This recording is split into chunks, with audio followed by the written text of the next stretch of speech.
shaqeyno iyo horumarkeeda si qof walba uu deynoo fiican u helo yaa naga go'an waxaa qaybaha kala duwan maxaan ku rahdaa amniga ciidamada qalabka sida qof walba oo ka tirsan ciidamada qalabka sida waxaa ka marku siinay inay heegan galaan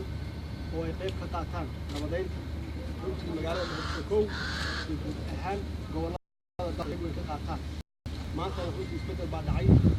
oo waxaa yimid taliyaal cusub oo noqoto xooga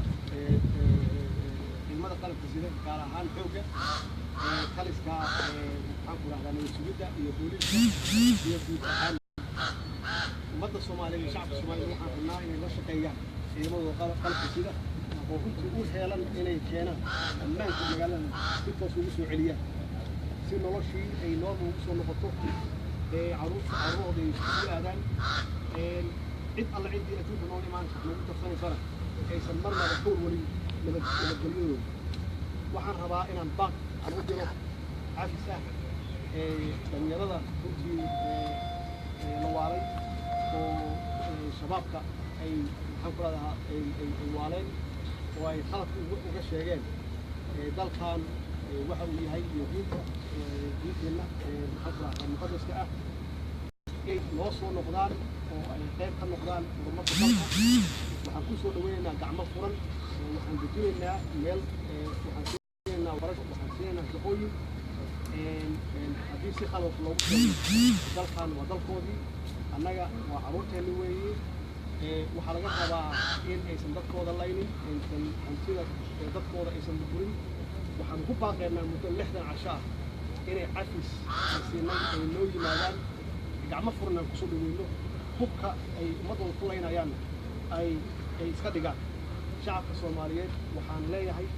waajib wuxuu ka saaran yahay inaad nagala shaqeysaan sidii aad weligiiba aad ahaydeen sidii magaaladan ay ammaankeedu ku soo noqon lahaa oo aan noo sheegtaan meelaha ka jiro iyo cidda Soomaaliya cidda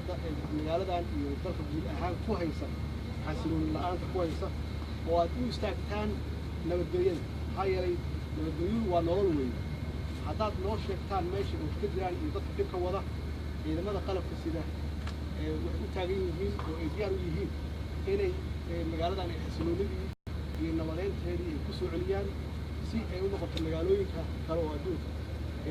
ka jira waxaan rabaa ugu dambeyn dowladdani waxay sheegtay 3 arrimood oo muhiim ah oo aan ka shaqeynayno oo qayb ka ah la dagaalanka aan ka hadla hadda waxay kow nabadiidka inaan la dagaalno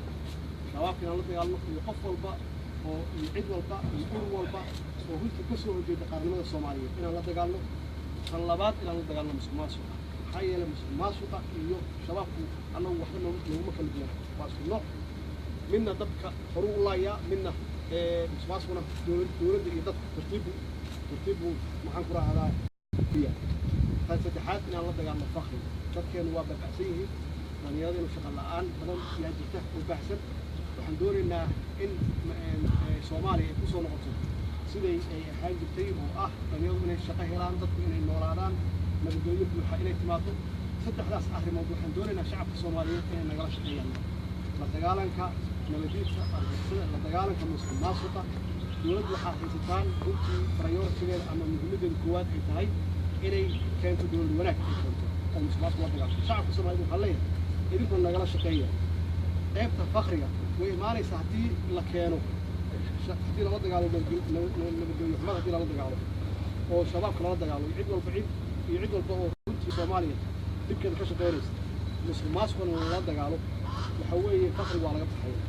waa mahadsantihiin wasalaamu calaykum waraxmatullaahi wabarakaatu